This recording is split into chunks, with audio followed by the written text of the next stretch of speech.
Hello and welcome to today's town hall. A little housekeeping before we begin. Everyone is muted during the live town hall. If you would like to see both speakers side by side, please click gallery view on the upper right hand corner.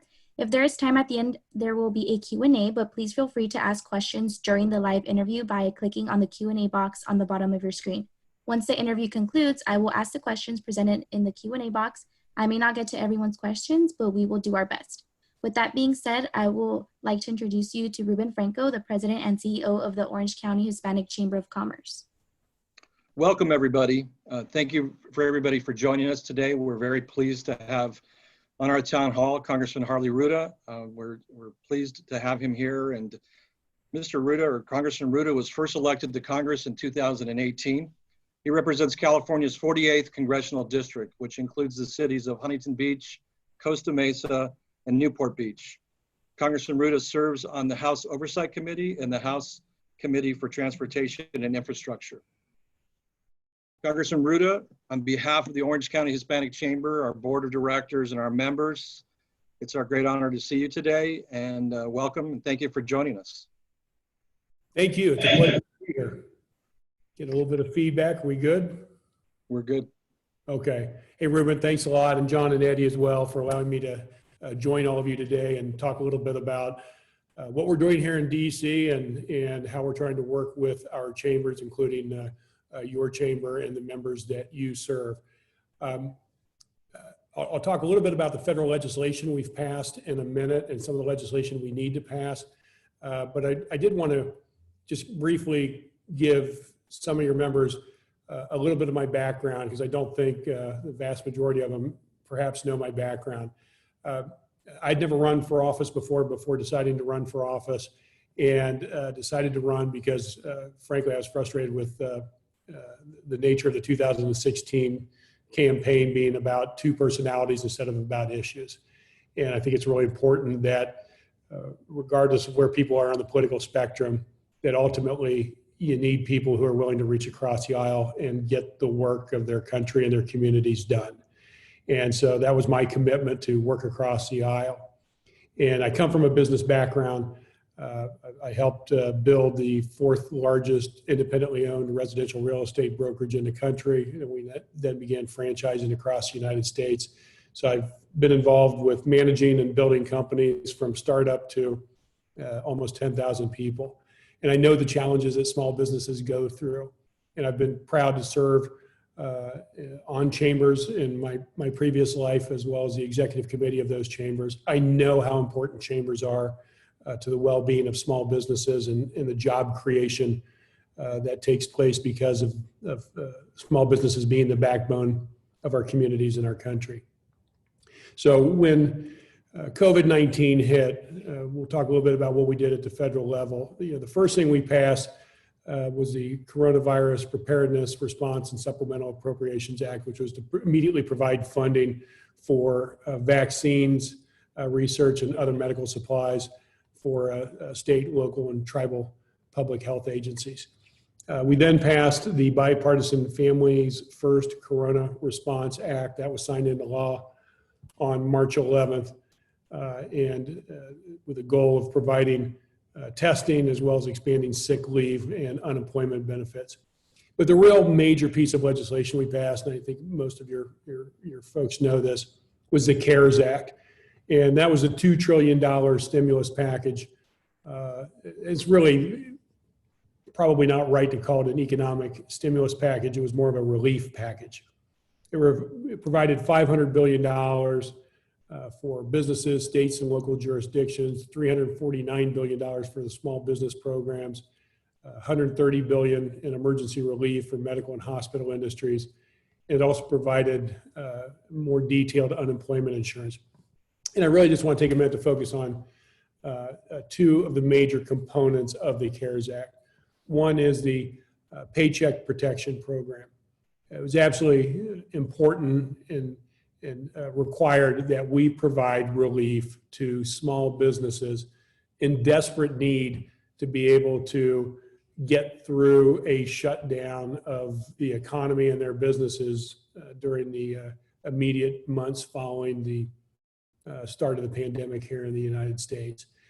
I will tell you, we knew in the Democratic caucus, at least, that we weren't providing enough funds, even after arguing with the Senate and getting the funding for this program substantially increased. We knew it was not going to be enough. But even we were surprised how quickly that program ran out of money. The other key component that we were focused on was the federal unemployment insurance supplement. And most states, all states, the unemployment that they provide does not equal 100% of what the employees were making. And as we all know, with 30 million claims for unemployment, what we have seen occur here required dramatic action. And so we implemented the $600 per week program. And I think the two key takeaways on it. One is that we had to make sure that we were covering everybody, not just traditional W-2 employees, but that we were covering 1099, we were covering gig employees, we were covering those that have temporary incomes and so on. And that was the right thing to do. The second thing that's become a bit of an issue is the $600 per week has actually moved some people into higher pay than they were making under their employment. And we're seeing some challenges where people don't want to come back to work because they're making more being on unemployment. So I'm hopeful we'll get that addressed, which I'll come back to in a couple minutes. But part of the reason that happened was in talking to the past Fed chairs and the architects of those who helped us get out of the 2008 recession, Great Recession. The message was loud and clear, and that was go big, go fast, go easy. And what they meant by that was, if you are constantly trying to chase the economic and human cost associated with the pandemic or any black swan event that can take place, if you're constantly chasing it, you're never getting in front of it, and therefore you're going to have a greater economic calamity than you would if you took big action quickly. Going fast was also important because when we saw what was happening and the number of layoffs and the businesses being shut down, this was not a time for Congress to spend 6 months trying to figure out how to put this program in place. So we had to go fast. And go easy simply meant make it easy for people to access the relief that the federal government was providing.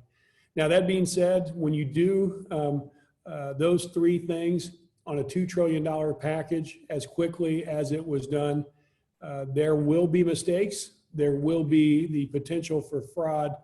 But the good news is the vast majority of that relief is having the intended consequences. And for that, we should be all very grateful that we were able to reach across the aisle, Republicans and Democrats, and put country and community over political rhetoric. The next piece of legislation we passed was CARES Act 2, which was a replenishment of the PPP program, as well as additional support for emergency grants under the SBA, as well as additional support for hospitals and frontline healthcare workers. Then we had passed at the House level the HEROES Act. And the HEROES Act is in negotiation now with the Senate and the administration. The key components there, I think the most key component there is support for cities and states. Cities and states have just been absolutely wrecked by this pandemic for two reasons. One, they've seen their tax base dropped dramatically because of the impact COVID-19 has had on the economy, coupled with at the exact same time their residents need increased city services, they're being forced to cut back. Keep in mind, cities have to maintain balanced budgets, so this is a real challenge for those cities that don't have necessarily enough of a surplus to be able to handle this situation. Let alone just the size and impact of COVID-19 on their ability to manage their mission. So we've got to get in the HEROES Act, get over the finish line, the portion to support states and cities. And here's a big reason why. as much as we're struggling right now from an economic standpoint, just imagine if you start having cities across the country file for bankruptcy. Imagine what that will do to our economy and our ability to come out of this recession and get back to some sense of a new normal. So this is the federal government's job to step forward now, and I'm hopeful that we will see Senate Leader Mitch McConnell recognize the absolute need to take action in this area. The last thing I'll cover is a little bit of my committee work in two quick areas there that I'll touch on, and then we'll open it up for questions, Ruben. One is I'm on transportation infrastructure, and we just passed out of committee a major infrastructure package. Now, that, like everything that happens here in DC, that will begin a process of negotiation with the Republican-held Senate and the administration as we work forward in trying to get an infrastructure package past the finish line. I think, as everyone knows, we had infrastructure every week for approximately a year under this administration, and nothing came of it. But we need it now because, as I mentioned earlier, what we had previously passed was relief legislation. This is a fiscal stimulus legislation in infrastructure that plays such an important role in helping move our country forward. And then I'm also on the Oversight Committee. And with the Oversight Committee, we're dealing with a lot of different things, including climate change and the attempted rollback of the tailpipe emissions standards by the Trump administration in California, as well as making sure FEMA is able to do its mission as we move towards the hurricane season and fire season in different parts of our country. So with that, I will pause and do my best to take any questions that you may have. Ruben, you're on mute. I am on mute. Thank you. Thank you for the update. We appreciate it. Maybe you can expand a little bit. We know the California budget is facing a deficit of about $54 billion, and both the governor and legislature are hoping that they can fill those gaps with the federal dollars, like you mentioned, how important the cities and the states are, and what are we going to do with this? So what is the California delegation doing to ensure that we do receive those federal dollars here in California? We have to continue to fight for those dollars. So I do think, I'm cautiously optimistic that we will have something completed for cities and states in the U.S. Now, whether that happens in 2020 or early 2021 with the new administration, I don't know. But I'm hopeful we can get it done now because states are suffering. And as you guys know, we went from don't hold me to it, I think the California surplus was around $14 billion. And now we have a huge projected deficit of over $50 billion. The governor is working with the legislature to figure out where cuts can be made to reduce that potential deficit. But we need to see the federal government step in as well. I can tell you the California delegation is working very hard to make that happen. You have to understand the California delegation is approximately over 20% of the entire Democratic delegation. So we have a lot of say in the legislation. Of course, the Speaker of the House is also from California. And we also like to help everyone keep in mind that California is a net giver in federal tax revenue. And we want to fight to make sure those federal tax dollars come back here. I'll tell you too, that's one of the reasons I ran. Not only is California a net giver, Orange County in my district is one of the biggest net givers in the country prior to my taking office. And we're fighting hard to bring back our federal tax dollars to our communities. Great, well, thank you. The Orange County Hispanic Chamber, we run what's called the Youth Chamber of Commerce. We've done it for over 12 years, and we've been fortunate enough to have over 2,000 college-age students come through that, basically from all the major universities here in Orange County. A lot of those students, though, unfortunately, are affected by DACA, and DACA has recently been in the news, and just wanted to get your feeling. What do you think the odds are of Congress coming up with a permanent solution for these students? Well, fortunately, we got good news in the Supreme Court last week, and that beeping you hear behind me is a call to votes, but I still have a significant amount of time here. As I mentioned, we saw an excellent outcome in a Supreme Court decision last week on DACA. But we can't take that for granted because it was more of a technical victory than an outright victory. And if this administration wants to continue to pursue trying to upset the regulations that were promulgated under the Obama administration to protect DACA, they can. So what we need true, full, complete relief here for Dreamers to be able to stay in the United States, stay in school, and stay a part of our country. This is just an example, though, of the overall greater immigration issue that we need to address. And I think everybody just saw the recent announcement by the Trump administration to prevent immigration from highly educated, skill-based individuals as well, even though we do have certain needs across the business community for individuals from other countries. So it's a continuing challenge with this administration, and we're going to keep trying to make sure that we can make it permanent legislation, not just simply a technical victory through the Supreme Court. Good. Hey, you were recently recognized by the U.S. Chamber of Commerce with the Abraham Lincoln Leadership for America Award. And it's an award given by the Chamber to members of Congress from both sides of the aisle for, have demonstrated leadership that's critical to advancing policies that support America's small businesses and entrepreneurs. Can you tell us what this recognition means to you and why you believe supporting small business is so important? Hey, thanks. I'm really, really proud of that award.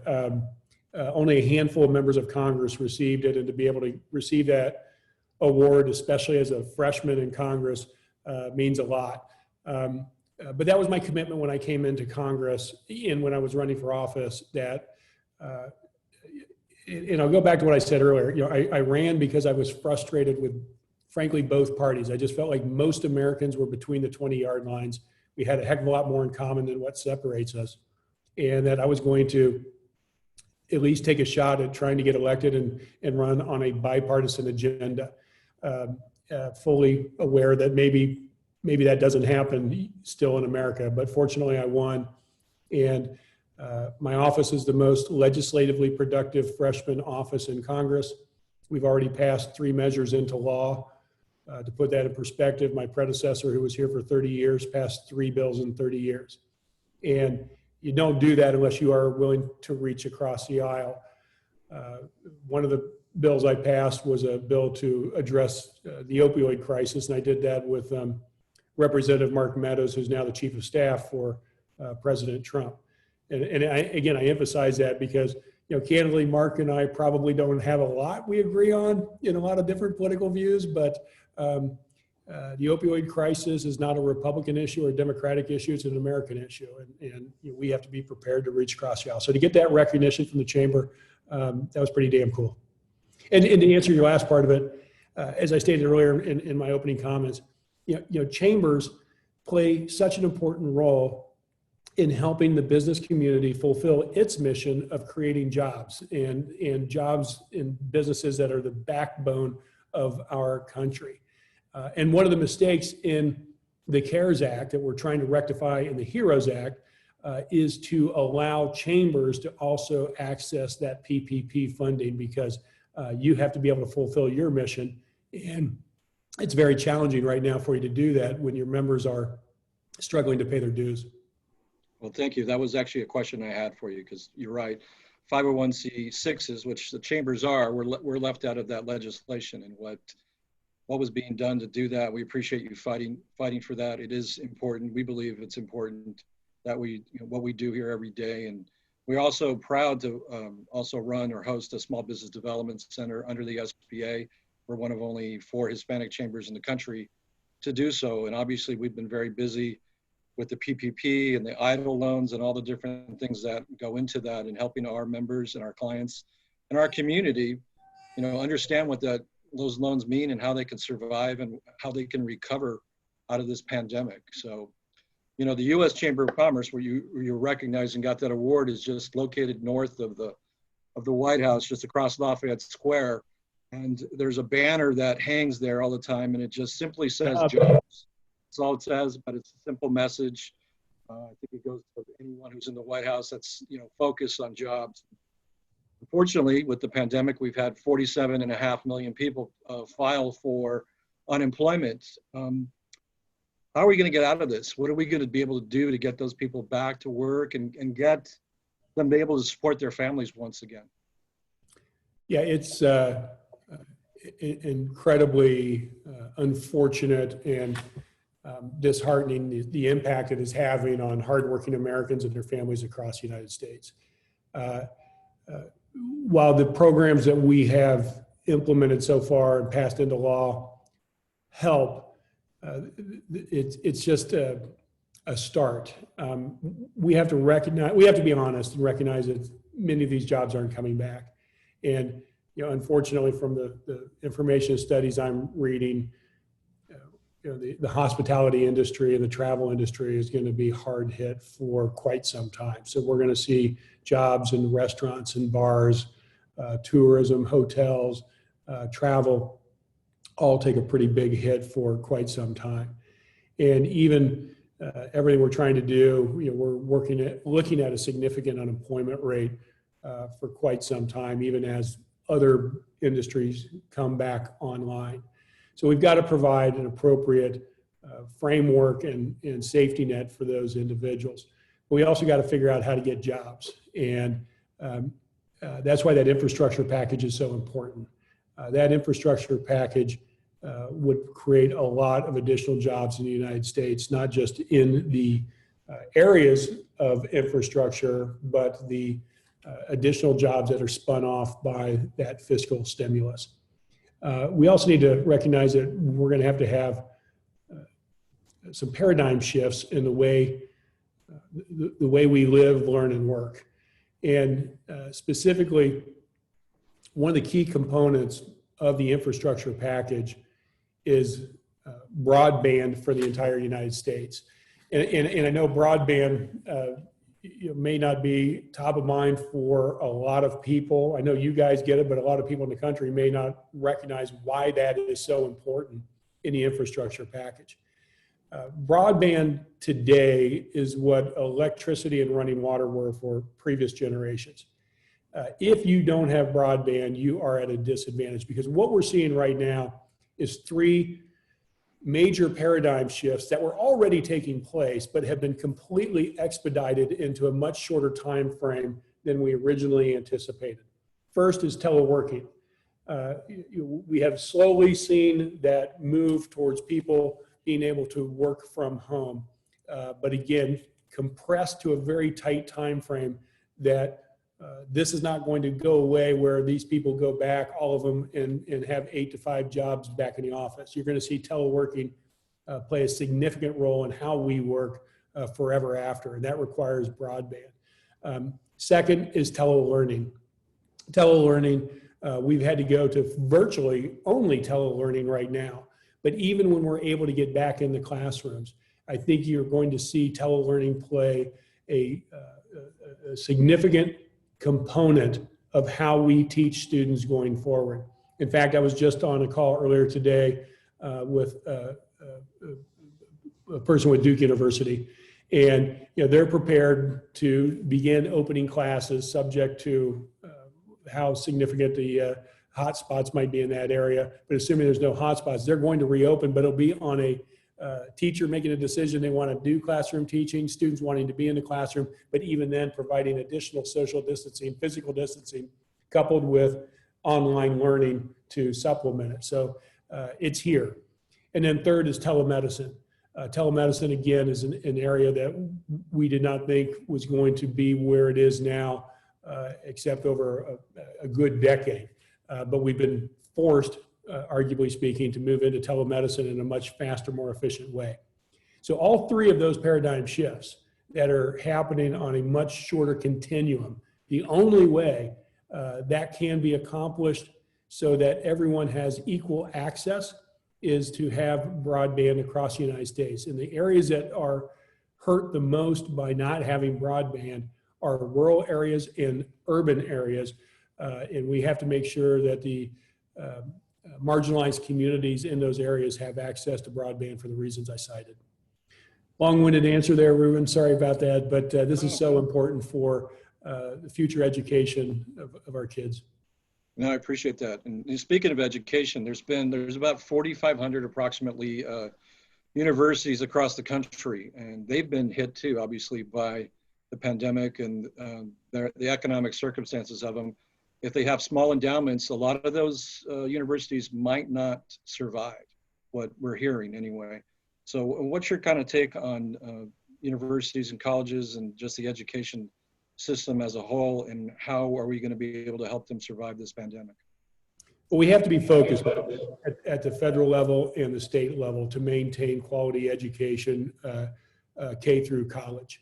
And while there may be some universities that aren't able to survive this economic distress that we're going through right now, that does not eliminate the obligation of government officials such as myself to make sure that we still deliver quality education. And I'll tell you, this is one of the things I actually harp about in my campaign. And now this should be a focus of the federal government, the state government, to have the best educated kids in the world. And I'm a believer in lower socioeconomic levels that the government should be providing some support for everyone in those lower socioeconomic levels, ability to go to college or a trade school to get the skills they need to be able to be competitive in this global environment. And whether that is abated tuition, subsidized tuition, a work program, I'm open to all of those. But here's why it's so important. And I use this as an example. When Congress passed the 2017 tax plan, it basically increased the deficit by $2 trillion. Currently, the interest on that $2 trillion that will be occurring at 2% is $40 billion. All right, what's $40 billion? We get lost in these numbers in the federal government, right? $40 billion. Tell me, what does that do? $40 billion would provide half of the 18-year-olds in America a free college education. So at some point, we have to have a conversation and ask ourselves, what's the most important thing we can do for the security, stability, and economic growth of our country? And I would surmise and suggest to you guys that having the best educated workforce in the world should be job number one for us. And I also like to cite that New York passed a law that allows every 18-year-old in New York to get a free 4-year college education at their community colleges, with one caveat: the parents have to make $150,000 or less. But I also like to point out that New York is a blue state. It's a blue governor and a blue legislature. However, Tennessee, which has a red governor and a red legislature, did the exact same thing as New York, with one exception. There is no income cap on kids being able to get a free 4-year college education in Tennessee. And why did Tennessee decide to do that? Because Tennessee recognizes if you have the best educated workforce in the world, businesses will locate in your state, they will create jobs, and they will create economic opportunity. So I'll get off my soapbox now, but this is important. We've got to have the best educated workforce in the world if we want to be able to compete on this global marketplace. Well, we certainly agree here at the Hispanic Chamber. Education is one of our 3 pillars, along with advocacy and. Yeah, I'm really proud of what you guys are doing. Yeah, really along with that, thank you, along with economic development. So that's something that is very important. We realize that as well. So, obviously a lot of different things in the news. Dr. Martin Luther King once said, we either learn to get together as brothers or live together as brothers, or we will perish together as fools. Kind of what's your take on the future of race relations, and how do you see that going forward? Yeah, by the way, he also had another quote that I love, and that is, we may have all come over in different boats, but we're all in the same boat now. Right, that's right. Very, very true. And that's actually a representative of where we are right now. And when we do talk about, recognizing the race issues in our country, the Black Lives Matter movement, in law enforcement and excessive force by law enforcement against communities of color for decades and centuries when you get right down to it. It's important that we're having this conversation, but I would suggest we need to expand this conversation because we have systemic racism across the United States in virtually every institution and embedded in our culture in ways that many of us weren't even aware of, and that we, through this process, through what we're seeing take place right now, it is causing all of us, rightfully so, to take a full measure of who we are and where we need to go from here.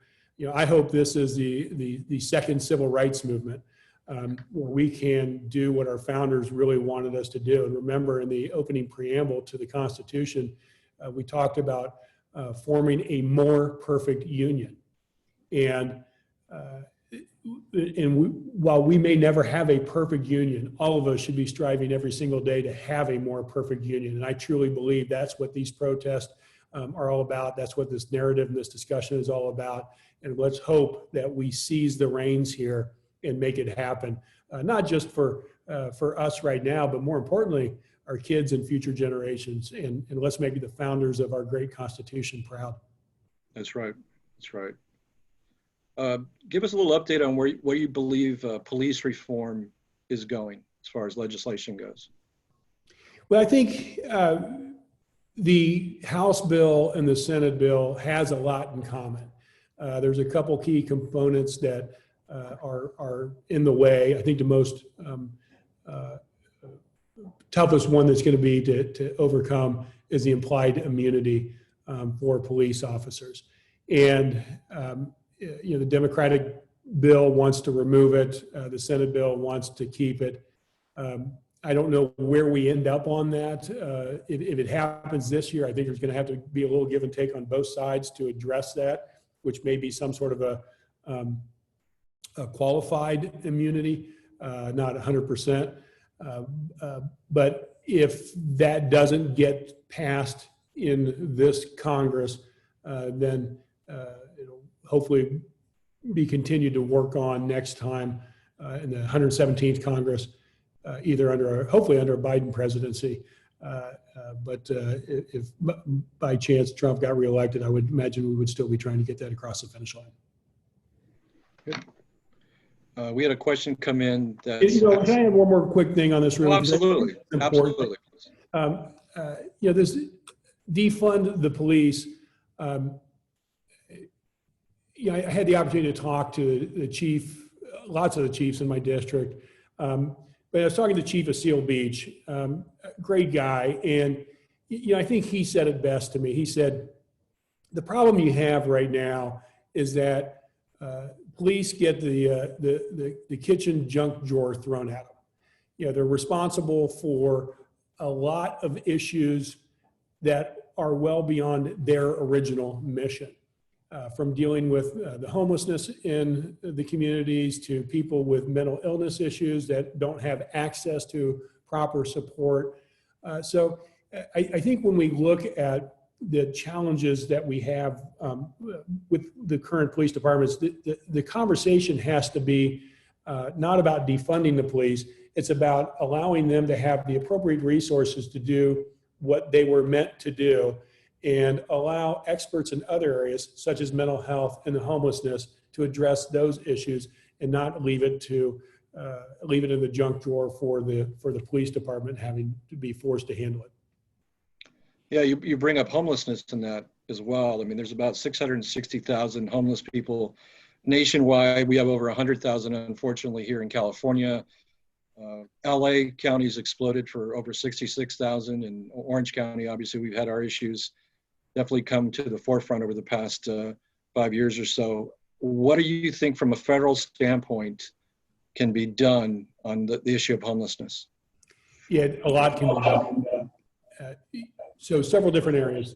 I go back to some of the comments I made earlier. We can treat the symptoms of the disease, but we also need to treat the disease. So the symptoms of the disease would be simply trying to provide housing, emergency housing for the homelessness, which we should do. We should be getting them the care they need, both in housing, skill-based development, health care, both mental and physical health care, so they can get back into society and be producing citizens.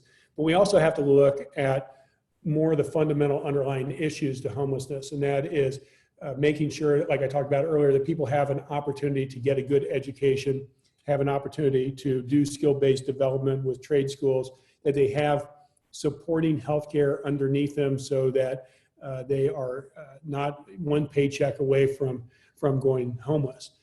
My wife and I actually started, when we were in our 20s, a shelter for homeless families. And what we saw then, which is frankly no different now, you have, the typical situation is you lose your job, you're looking for a job, you can't hold on to the house, so you lose the house, you move into a motel where you stay until your money runs out, and then you're left with the fateful decision of having to try and go to a shelter or go to the street. And this is a predicament that should not be happening. A lot of the homeless are simply families and vets or people who are down on their luck. And one of the biggest drivers of homelessness is inability to pay your healthcare bills, which caused your personal bankruptcy. So we've got to fix these systemic issues in how we provide service and support for our fellow Americans if we want to homelessness long term. Yeah, you mentioned earlier, opioid addiction and the bill that you had, and a lot of that with homelessness. If you, like you said, if you carve it out, there's different levels or different, whether it's vets, whether it's kids who age out, who were in foster care, who are now put on the street. But we do have quite a big crisis of opioid addiction here. I forget how many thousands of people die every year from that. It's almost pandemic levels itself. What are your thoughts on that issue and what we can do to help overcome it? Yeah, so I think the number's around 60,000 Americans dying every year from the opioid crisis. And there's a lot of factors that go into that, from the hopelessness of not being able to find a job or a future in your community, and the greed of the pharmaceutical industry and the supply chain to take advantage of that situation. So what has happened has happened. The question is, how are we going to fix it? And there's a lot of bipartisan support. As I mentioned earlier with Mark Meadows, we were able to pass legislation.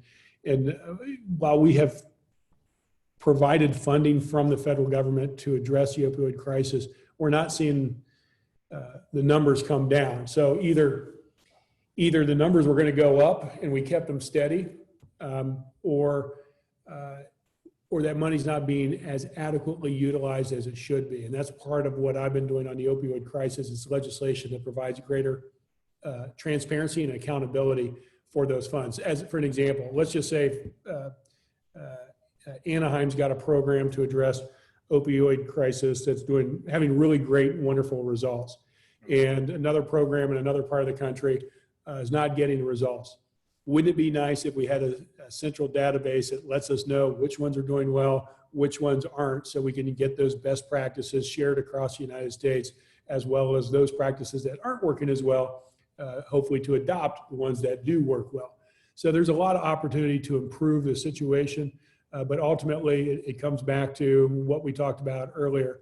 and that is educational opportunities, hope, and jobs. And that will help solve part of this problem, as well as holding accountable those who took advantage of this situation to make billions of dollars. Yeah, you're right. Question, what are your thoughts on promoting entrepreneurship at a younger age? Well, I love what you guys are doing. I wish it was mandatory in school to have greater education on business concepts, entrepreneurialism, and how to make a budget, handle a budget, just basic life needs that everyone should be able to fully understand. So I support, again, what you guys are doing and wish we could expand it even further. Well, we appreciate that. By the way, what was the name of the shelter that you and your wife started? Make Room Columbus, originally from Columbus, Ohio. So Make Room Columbus. Oh, that's great. We appreciate your leadership on that important issue.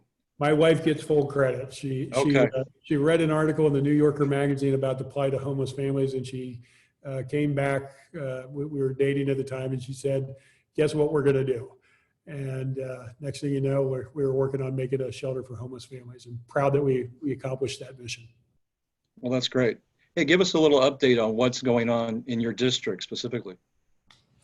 Well, I think, right now it's a microcosm of what we see around the country. We see, all the challenges that small businesses are having, businesses in general, schools, every aspect of the economy and our culture and our social life being impacted by COVID-19. We're also seeing the politicization of COVID-19 in our district, as we are in other parts around the country. At times, it feels like it might be at a higher level than we see in other parts of the country, and we're trying to overcome that.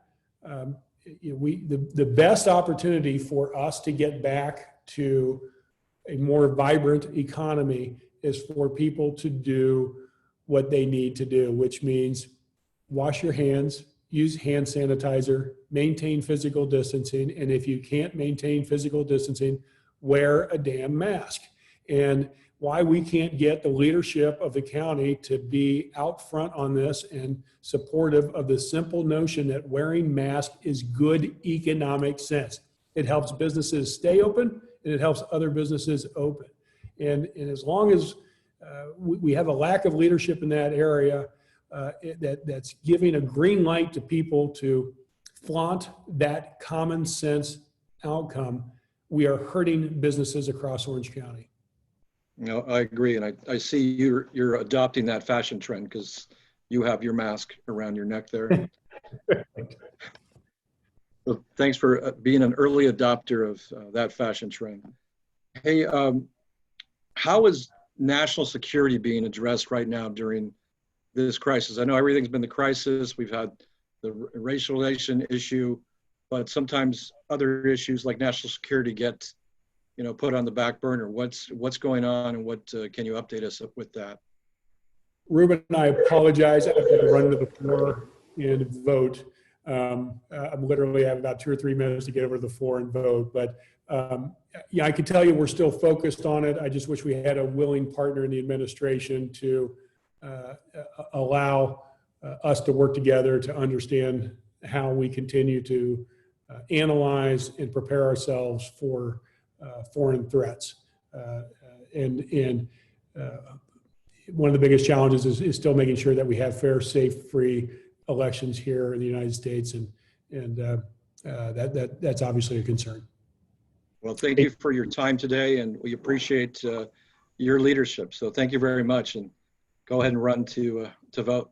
Thanks, Ruben. Thanks to your entire chamber for the great work you are doing. And please don't hesitate to reach out to my office if we can help in any way. We won't. Your office is great. So thank you. All right. I appreciate it. Take care. Bye-bye.